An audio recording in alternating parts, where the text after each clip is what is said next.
روح عربی زبان کا لفظ ہے، اس کی جمع ارواح اور روح آتی ہے۔ روح ایسی شے ہے جس پر حیات کا مدار ہے، یعنی روح اللہ تعالیٰ کا ایک امر ہے جسے اللہ پاک مخلوق میں جاری فرماتے ہیں تو مخلوق میں جان آ جاتی ہے۔ روح نکلنے کی کیفیت کیا ہوتی ہے؟ بے شک روح اس قدر لطیف شے ہے کہ اس کی حقیقت کا ادراک صحیح طور پر کسی کو نہیں ہے۔ یہی وجہ ہے روح نکلنے کی کیفیت بھی انسانوں سے مخفی ہے۔ البتہ روح نکلنے کی کچھ علامتیں اور نشانیاں ہیں۔ حدیث پاک میں مومن و صالح اور کافر و فاجر کی موت کی کیفیت کو بیان کیا گیا ہے۔ چنانچہ حدیث شریف کا مفہوم ہے کہ جب کسی مومن بندے کی موت کا وقت قریب آتا ہے تو ملک الموت اس کے سر کے پاس آ کر بیٹھ جاتا ہے اور کہتا ہے، اے پاکیزہ روح، اپنے رب کی مغفرت اور خوشنودی کی طرف چل۔ پھر وہ روح بڑے آرام اور سکون کے ساتھ نکل جاتی ہے، جیسے مشکیزہ سے پانی کا قطرہ بہہ کر نکلتا ہے اور اس سے بہترین خوشبو نکلتی ہے۔ جب روح نکلتی ہے تو انسان کا منہ کھل جاتا ہے، ہونٹ کسی بھی قیمت پر آپس میں چپکے ہوئے نہیں رہ سکتے۔ روح پیر کو کھینچتی ہوئی اوپر کی طرف آتی ہے۔ جب پھیپھڑوں اور دل تک روح کھینچ لی جاتی ہے تو انسان کا سانس ایک ہی طرف یعنی باہر ہی چلنے لگتی ہے۔ یہ وہ وقت ہوتا ہے جب چند سیکنڈ میں انسان شیطان اور فرشتوں کو دنیا میں اپنے سامنے دیکھتا ہے۔ ایک طرف شیطان اس کے کان کے ذریعے کچھ مشورے تجویز کرتا ہے تو دوسری طرف اس کی زبان اس کے عمل کے مطابق کچھ لفظ ادا کرنا چاہتی ہے۔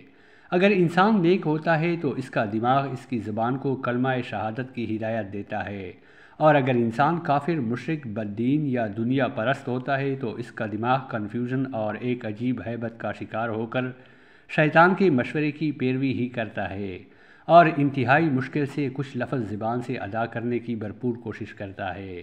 یہ سب اتنی تیزی سے ہوتا ہے کہ دماغ کی دنیا کی فضول باتوں کو سوچنے کا موقع ہی نہیں ملتا۔ انسان کی روح نکلتے ہوئے ایک زبردست تکلیف ذہن محسوس کرتا ہے، لیکن تڑپ نہیں پاتا، کیونکہ دماغ کو چھوڑ کر باقی جسم کی روح اس کے حلق میں اکٹھی ہو جاتی ہے اور جسم ایک گوشت کے بے جان لوتھڑے کی طرح پڑا ہوتا ہے جس میں کوئی حرکت کی گنجائش باقی نہیں رہتی۔ آخر میں دماغ کی روح بھی کھینچ لی جاتی ہے۔ آنکھیں روح کو لے جاتے ہوئے دیکھتی ہیں، اس لیے آنکھوں کی پتلیاں اوپر چڑھ جاتی ہیں، یا جس سمت فرشتہ روح قبض کر کے جاتا ہے اس طرف ہو جاتی ہے۔ اس کے بعد انسان کی زندگی کا وہ سفر شروع ہوتا ہے جس میں روح تکلیفوں کی تہخانوں سے لے کر آرام کے محلات کی آہٹ محسوس کرنے لگتی ہے، جیسا کہ اس سے وعدہ کیا گیا ہے۔ جو دنیا سے گیا وہ واپس کبھی نہیں لوٹا، صرف اس لیے کیونکہ اس کی روح عالم برزخ میں اس گھڑی کا انتظار کر رہی ہوتی ہے جس میں اسے اس کا ٹھکانہ دے دیا جائے گا۔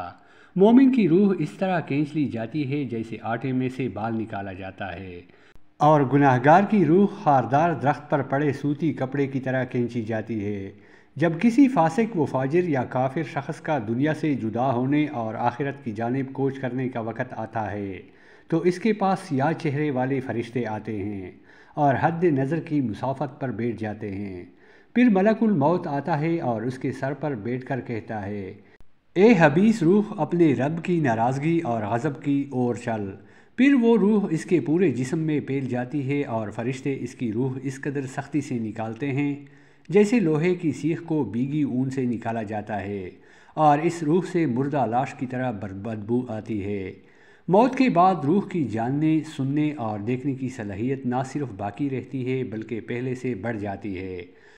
روح کا جسم سے تعلق مرنے کے بعد بھی روح کا تعلق بدن انسان کے ساتھ باقی رہتا ہے۔ اگرچہ روح بدن سے جدا ہو گئی مگر بدن پر جو گزرے گی روح ضرور اس سے آگاہ و متاثر ہوگی، جس طرح حیات دنیا میں ہوتی ہے، بلکہ اس سے زائد۔ روحوں کے بارے میں عمومی خیالات۔ عام طور پر اس طرح کی باتیں سننے کو ملتی ہیں کہ فلاں مکان میں روح کا ڈیرا ہے، وہ مار دیتی ہے، فلاں جگہ ایک آدمی قتل ہوا تھا، وہاں اس کی روح بھٹک رہی ہے۔ قتل ہونے والوں کی روحیں دنیا میں بھٹکتی رہتی ہیں، اس حویلی میں کافر روحوں کا بسیرا ہے، وغیرہ وغیرہ۔ یہ سب بے سروپا توہمات ہیں، حقیقت سے ان کا کوئی تعلق نہیں ہے۔ شرح صدور میں ہے، وفات کے بعد مومنین کی روحیں ریمیائیل نامی فرشتے کے حوالے کی جاتی ہیں، وہ مومنین کی روحوں کے خازن ہیں، جبکہ کفار کی روحوں پر مقرر فرشتے کا نام دوما ہے۔ کافروں کی روحیں مخصوص جگہوں پر قید ہوتی ہیں، جبکہ مسلمانوں کی روحوں کے مختلف مقامات بھی مقرر ہیں اور انہیں اور مقامات پر جانے کی اجازت بھی ہوتی ہے، جیسے کہ حضرت سیدنا امام مالک رحمۃ اللہ علیہ فرماتے ہیں، مومنوں کی ارواح آزاد ہوتی ہیں، جہاں چاہتی ہیں جاتی ہیں۔ نبی کریم صلی اللہ علیہ وآلہ وسلم نے فرمایا، مومنین کی ارواح سبز پرندوں میں ہوتی ہے، جنت میں جہاں چاہیں سیر کرتی ہیں۔ عرض کی گئی اور کافروں کی روحیں ارشاد فرمایا سجین میں قید ہوتی ہیں۔ بہار شریعت میں ہے، مرنے کے بعد مسلمان کی روح حسب مرتبہ مختلف مقاموں میں رہتی ہیں، بعض کی قبر پر، بعض کی چاہے زمزم شریف یعنی زمزم شریف کے کنویں پر، بعض کی آسمان و زمین کے درمیان، بعض کی پہلے دوسرے ساتویں آسمان تک اور بعض کی آسمانوں سے بھی بلند، اور بعض کی روحیں زیر عرش قندیلوں میں اور بعض کی اعلیٰ علیین میں، مگر کہیں ہو اپنے جسم سے ان کا تعلق بدستور رہتا ہے۔ جو کوئی قبر پر آئے اسے دیکھتے پہچانتے، اس کی بات سنتے ہیں، بلکہ روح کا دیکھنا قرب قبر ہی سے محسوس نہیں۔ اس کی مثال حدیث میں یہ فرمائی ہے کہ ایک طائر یعنی پرندہ پہلے قفس یعنی پنجرے میں بند تھا اور اب آزاد کر دیا گیا۔ حبیس روحیں، کافروں کی حبیس روحوں کے مقامات بھی مقرر ہیں، وہ آزاد نہیں گھومتی بلکہ بعض کی ان کے مرگٹ یعنی مردے جلانے کی جگہ یا قبر پر رہتی ہیں، بعض کی چاہے برہوت میں کہ یمن میں ایک نالہ یعنی وادی ہے، بعض کی پہلی دوسری ساتویں زمین تک، بعض کی اس کے بھی نیچے سجین میں، اور وہ کہیں بھی ہو جو اس کی قبر یا مرگٹ پر سے گزرے اسے دیکھتے پہچانتے بات سنتے ہیں، مگر کہیں جانے آنے کا اختیار نہیں کہ قید ہیں۔